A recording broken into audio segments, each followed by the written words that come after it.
mais uma vez, com muita satisfação. Eu até falei ontem com a presença do Dr. Rodrigo aqui, que a gente vê muito falar em 3 nomes de médicos que realmente são do povo, que prestam um excelente serviço e que literalmente caem na graça do povo. Dr. Samir, Dr. Rodrigo Lobo, Dr. André Rossim, que é um parceiro fiel aqui do Grupo Imigrante de Comunicação. Sempre que a gente solicita, ele vem aqui para falar de saúde, a saúde que é sempre um interesse coletivo.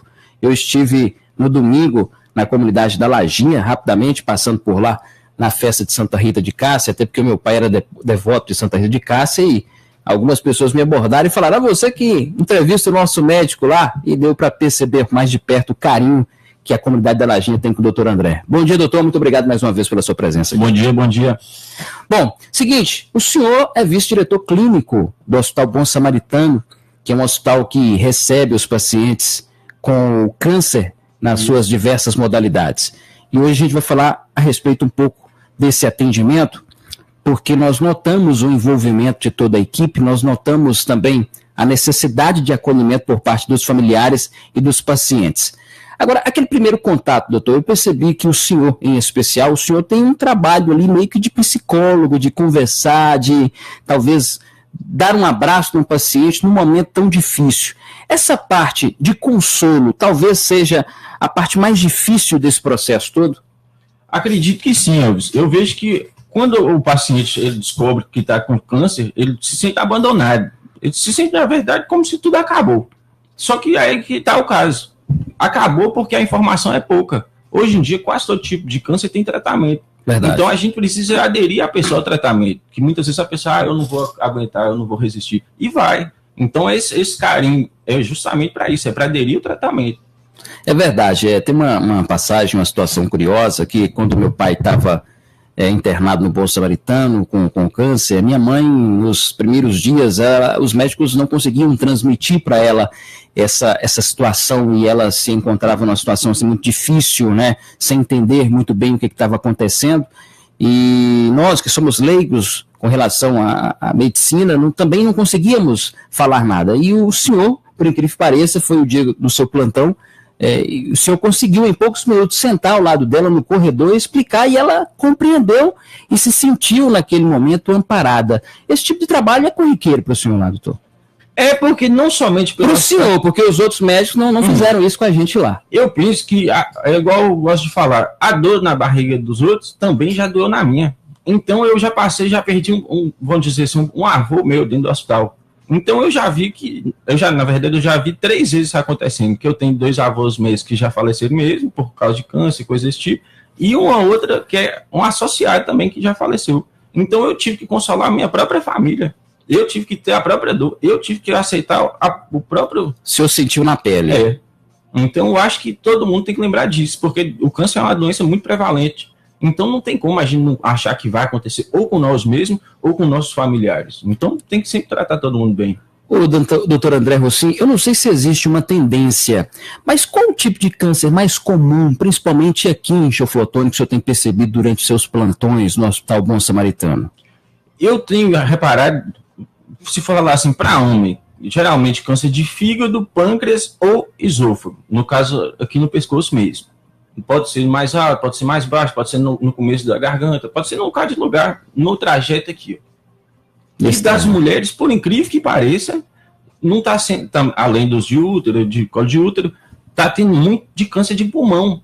Aí a gente sempre questiona assim, mas a mulher não fuma, e pergunta, ela nunca fumou. Só que como eu ando muito na zona rural, eu tenho visto que tem muito fogão a lenha.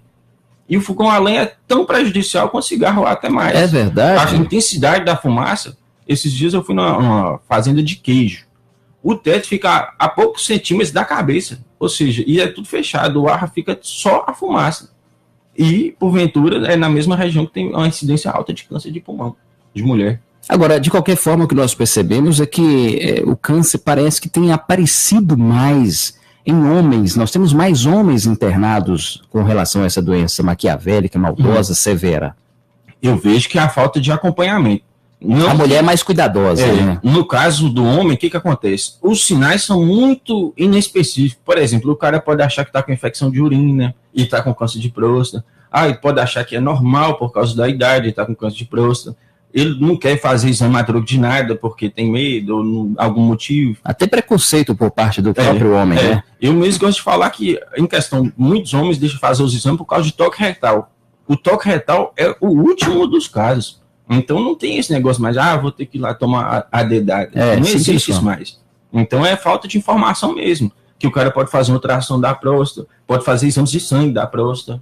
Ou seja, não tem medo mais de fazer exame. Bom, e até porque tem medicamentos, né, para diminuir a próstata. Meu pai teve esse problema e diminuiu através de medicamentos sem necessitar a intervenção cirúrgica. Bom, com relação ao hospital oncológico, aqui o Bom Samaritano, alguns procedimentos que antes não eram feitos aqui em Choflotone, havia necessidade de deslocamento do paciente para Valadares e Belo Horizonte. O que agora passou a ser feito aqui em nossa cidade que alivia um pouco mais todo esse processo doloroso para o paciente com câncer, doutor André? Agora, como antes não era bem assim, todos os pacientes precisavam de uma regulação. Hoje a gente tem um suporte justamente de porta de entrada do serviço oncológico. Os pacientes confirmadamente oncológicos, eles não precisam mais aguardar um leito clínico. Qualquer leito do hospital vai ser solicitado para eles.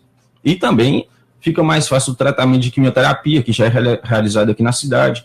Eu acredito a químio que está sendo realizado. Já faz, acredito que boa parte dos que precisa ser feito químio, já faz todo mundo aqui. Só rádio que ainda tem a necessidade de Valadares. Mas é um serviço que eles pretendiam implementar aqui também. E isso já adianta bastante o lado dessas pessoas que tinham que pegar a estrada, né? Quantas sessões, por exemplo? Tem gente que faz todo dia ou são 2 vezes por semana? Eu vejo que tem gente que faz 30 sessões. Não dá para falar porque depende muito do tipo de câncer. Entendi. Tem gente que faz uma sessão, 2 e já não precisa fazer mais. Tem outros que tem que fazer 50 sessões. Eu vejo que não tem um valor certo. Depende mesmo da resposta. Doutor, outra situação que é até triste a gente comentar sobre isso, mas é uma realidade, é porque em determinadas situações não há mais nada o que fazer. Mas vocês prestam aquele último atendimento para justamente minimizar a dor, minimizar os problemas para aquela pessoa que está em fase terminal. Também não é uma coisa fácil e boa de poder executar, doutor André. Esse aí, para mim, é um dos principais partes do tratamento do câncer, que é o conforto de fim de vida, que é a parte mais difícil de tudo. É se aceitar que a pessoa vai morrer, mesmo a pessoa estando viva e conversando. Ou seja, isso aí acontece com uma frequência muito alta. Por exemplo, meu pai está aqui de meu lado, conversando, feliz, alegre, tipo assim, sentindo dor, sofrendo, mas está feliz por estar perto da família, e não tem um prazo longo de vida.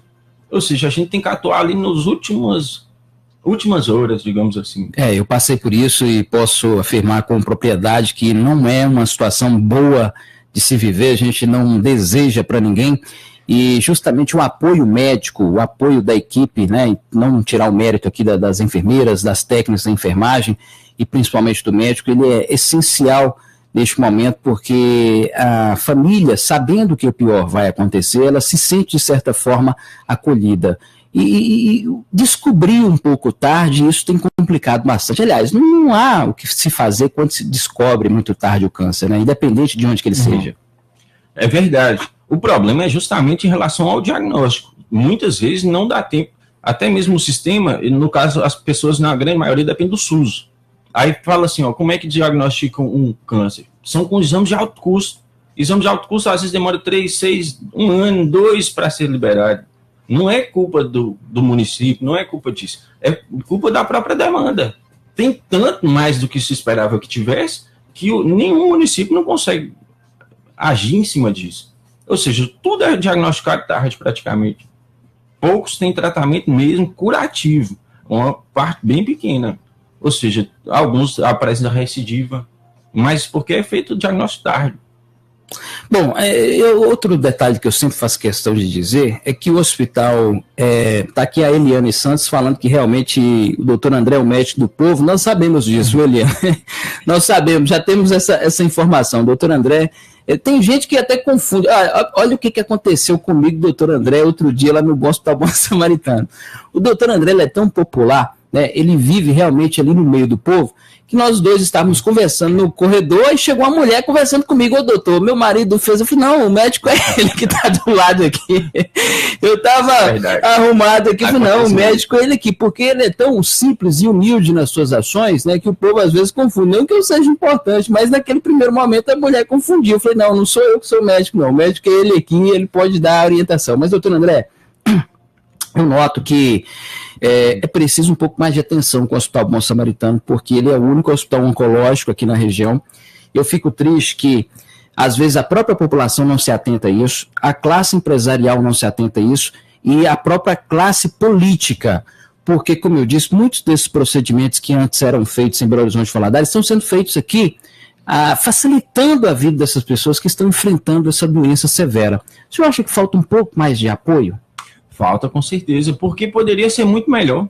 A nossa região aqui é quase, vamos falar assim, a mina de ouro, porque todo mundo vem para cá. Justamente. Então, se você for traçar no território nosso aqui, de Valadares um pouco para cá, e de qualquer região dessa nossa aqui, todo mundo vem para cá. Tanto de ortopedia, quanto de câncer, quanto de qualquer coisa, de pulmão, de qualquer coisa. Nossa cidade é a referência na região de tudo, de saúde. Porque não tem suporte nenhum na região. Ou seja, mesmo os outros hospitais, principalmente o Bom Samaritano, deveria ter uma atenção redobrada. Com certeza. Eu bato nessa tecla, porque a gente nota que existe um esforço muito grande por parte da equipe, por parte dos colaboradores, dos médicos, da direção, mas é preciso mais apoio. Eu até falei isso aqui outro dia com a presidente da Prece, que eu vejo muitas pessoas aqui em Teoflotone ajudando o Hospital de Câncer e associações de combate ao câncer lá de Valadares. Quando nós temos um hospital aqui que precisa do apoio da população. Isso é verdade. Né? E outro detalhe é que Deus que livre e guarde os familiares de todo mundo, não queiram passar por isso, gente, não queiram. Perdi meu pai há 3 meses de câncer. Mas se você tiver alguém na família com qualquer suspeita, vai ser encaminhado para o Hospital Bom Samaritano. Isso é verdade. Não é isso, doutor? Isso é verdade. Infelizmente, a gente só descobre a necessidade e o valor das coisas quando precisa. Então, de certo modo, só descobre do pior jeito. Só que é o que eu gosto de falar todo santo dia que eu encontro alguém reclamando de coisas que nem sabe o que está reclamando. Eu falo assim, vamos lá para você ver a situação. É verdade. Que falar é muito fácil. Falar que igual nós três estamos aqui, tudo beleza, é muito fácil. Agora, quando você vê uma pessoa passando uma necessidade extrema e fala assim, não tem isso por causa disso, não tem como fazer isso por causa daquilo, a pessoa fica super triste. É verdade. E eu sigo um lema o seguinte, por pior que você esteja, tenha certeza que tem alguém pior que a sua situação e muito pior. E depois que eu passei uma semana inteira no hospital com meu pai, eu vi que a saúde é o maior patrimônio que a pessoa pode possuir. Né? É o único bem verdadeiro que a gente tem, é a saúde. Pois é, tá certo. Bom, doutor André Roussin, que está aqui ao vivo, daqui a pouco a gente vai falar a respeito da sua atuação na zona rural. Vamos saber como é que está a saúde na zona rural. Ele que é médico, quase prefeito da comunidade da Lajinha, nós vamos falar a respeito da sua atuação no PSF. Vamos a um rápido intervalo, daqui a pouco voltamos com mais notícias no Repórter da 100 desta quarta-feira. Não saia daí.